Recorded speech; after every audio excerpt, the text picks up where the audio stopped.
I'm Wonderbeard the Pirate, here to guide you day by day, vlog by vlog, to help you turn trash into treasure and junk into something to be appreciated. I'm Wonderbeard the Pirate, raid.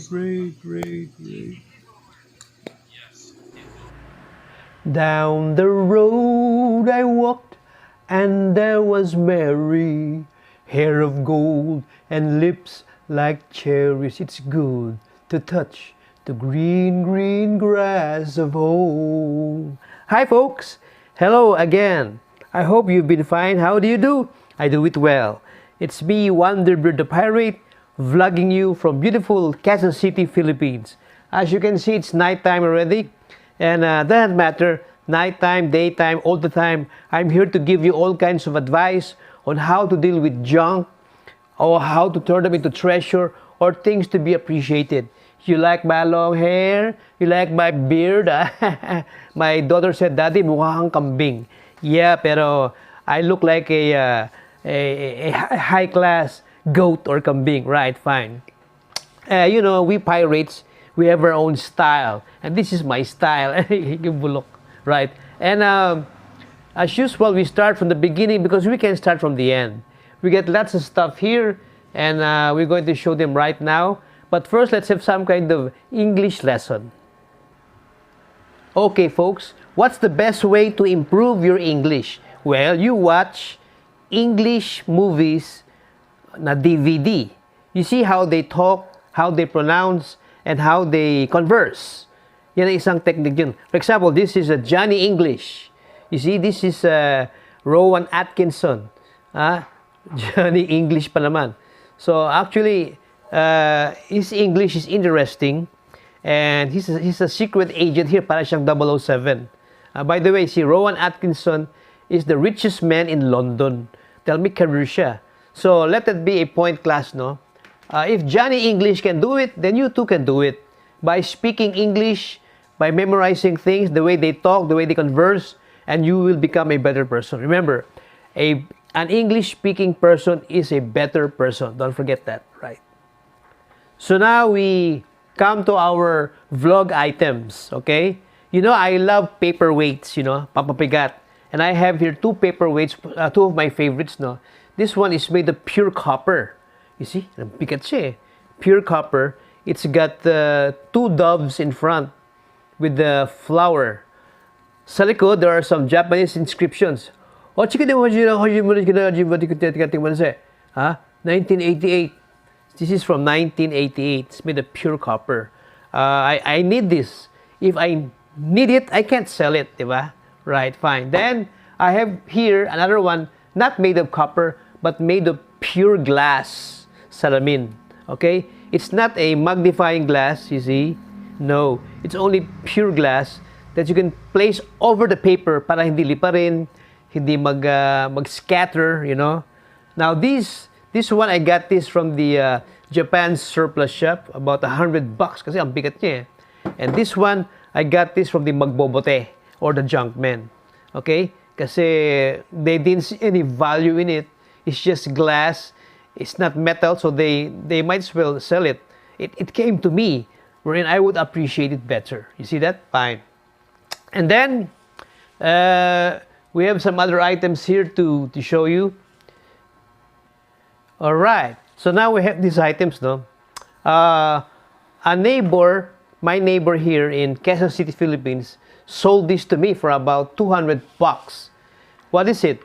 It's a very old stapler. Office or desk or even home stapler.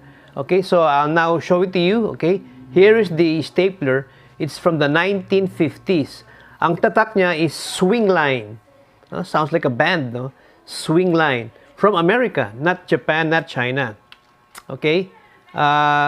It's copper colored, which means it's quite rare. Okay, look at this, no? The front part looks like a car, yung mga kotseng design of the 1950s. You see? Kaya ganun talaga eh. Noong 1950s, the cars were designed to look like the 1950s, like this, yung yung front fender, front part of the car. You see, it still works, and it's quite heavy from the 1950s. Pero alam mo, I also have, before this one came along, I had my own. From the junkyard, I got this. You see, there, you see, it's bigger, it's longer. You see, it's bigger, it's a stapler for industrial use, you see. And according to this piece of information here, it can staple 30 pieces of paper, 50, 70, even up to 100, depending on how long your stapler wire is, okay? You know, when I got this from the junk shop, it was incomplete. Now, do you see this item, this part here? I had to buy, it's missing, you know. I had to buy a modern stapler 2020 from the shop, okay? And upon buying it, I had to destroy it just to get this part. And as you see, I rug-bit it, place rub-in stick, and you know, it's now okay. You can now staple. Kasi mahalaga itong part na yan, you see? So that's the sacrifice we have to do in order to make these things work. Imagine that. So what am I going to do with this? Well, I could display it, or I could sell it as a set. Diba? That's right. As a set. Very good. Let's set them aside for a while. Now, then only last night, itong kagabi, a magbobote, a junkman bicycle to my house and sold me some items. Okay? And worth $350. Okay? Now, one of the items he sold me was this very rare and unusual medallion. Okay? So, it has a very important person in front. I don't know if you can recognize him, okay? I'm now showing it to you, okay? All right, this is the medallion. You see? Do you recognize this very important figure in front? Chinese writings. It also says 1893 to 2003. That's 100 years. So who is this? Try to think who was born in 1893 in China, and he died in 1976. But in 2003 was his 100th birthday. Do you know? This is the picture of his house at the back. Okay, now, I'll tell you now, Wondermates. This is Mao Zedong, the communist founder, and who grew up and went to China to spread communism. Also known as Mao Zedong. Okay? So he was indeed born. I checked the Google pala. I checked that Google Chrome, and indeed he was born in 1893. But he didn't die in 2003. He died in 1976. Okay? Up to now, you can still see his body. If you travel to Beijing, China, you will see a very, very large mausoleum. Para siyang, imbes na one building, it's several buildings of very high pa. You can go inside, you can join the line, and you can see his preserved body inside a glass case. Nasa loob siya. Itong si Mao Zedong. Imagine that. Right? And you can see that. Now, what are these things at the back? May mga bahay-bahay dyan. See? So, I checked, again, Google, no? What was the, ano itsura? How did his house or neighborhood look like when he was born? Then, when I saw the picture, it 100% resembled this row of buildings. So you see that? So from the row of buildings in Shanshu province, he was able to come here and commemorate his 100th birthday. Ayun, you see that? Some slight damage on his cheek. Kasi this is made of chrome-covered copper. Ayun. Nawawala ang kanyang, yung tela, yung necklace, no? For sabit. Yeah, okay? So, I might sell it because it's quite interesting, and I could display it also about the genuine commemoratives. Okay, imagine that. Now we come to our main vlog, ladies and gentlemen. You know, way back in 1941, World War II erupted. After the bombing of Pearl Harbor in Hawaii, you know, after the bombing, that's December 8 of 1941. By next day, the Japanese army came to the Philippines and tried to take over the Filipinos. Okay? My mother was 9 years old and she was staying in Cagayan, Tugigaraw, and they had to go to the mountains to flee, to escape those crazy Japanese who tried to take over our country. Okay? Now, well, indeed, the Japanese came and they started spreading themselves all over the Philippines, no? And syempre, yung Philippine money was no longer accepted. And no longer accepted were the coins, all kinds of bills. So the Japanese accepted only, they printed many of their bills and they spread them among the Filipinos, okay?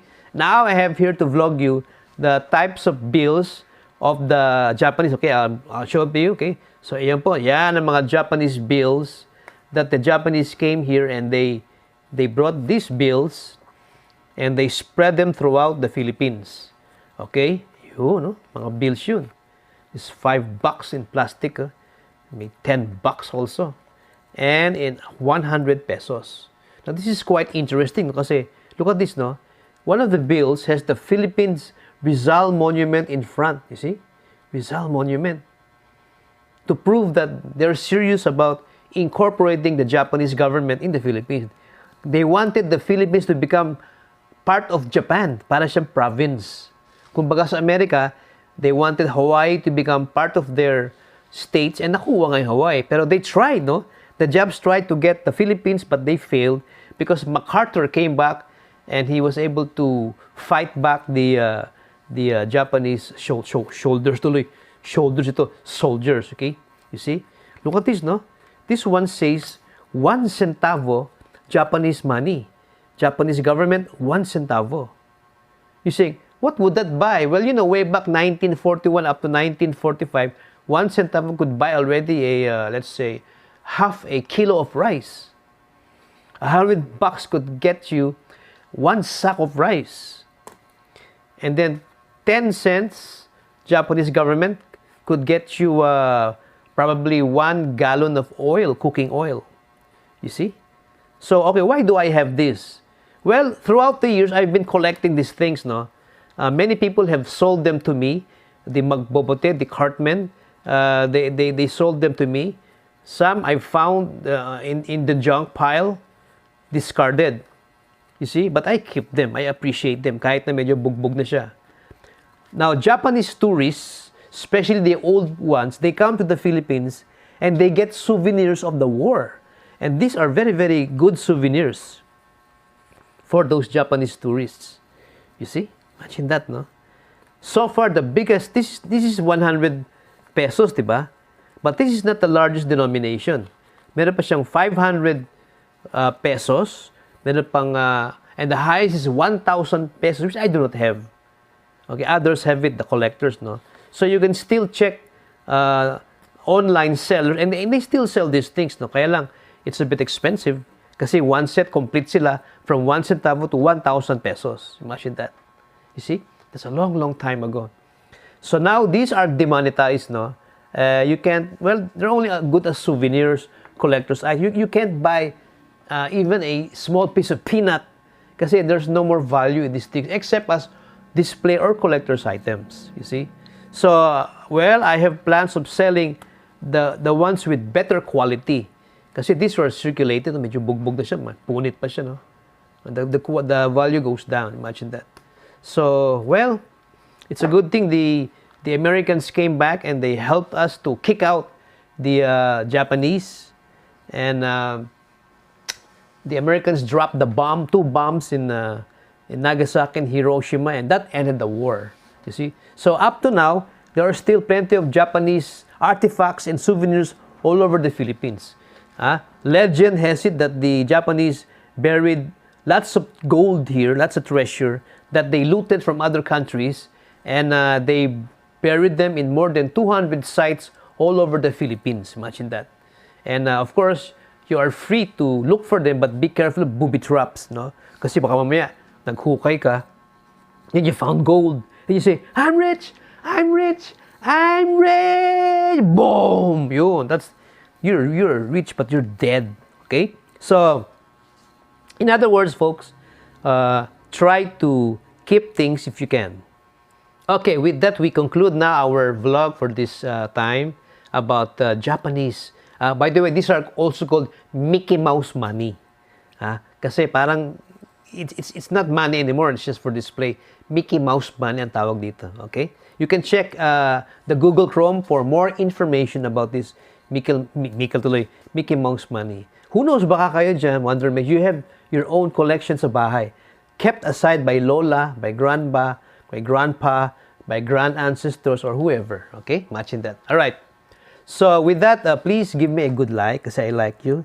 Please give me a good subscription kasi I might subscribe someday to you. And of course, give me a good comment.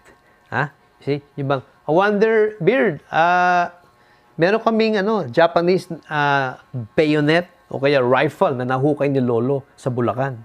Oh, that's nice, no? Good for display or mga helmet and all those gadgets, okay? All right, so again, thank you very much for being with me. I hope we meet again in my vlogs. God bless you, and I will not leave you with what others with sayings that have guided me. Okay, just remember, folks, that wherever you go, translation, you will surely be there. Bye.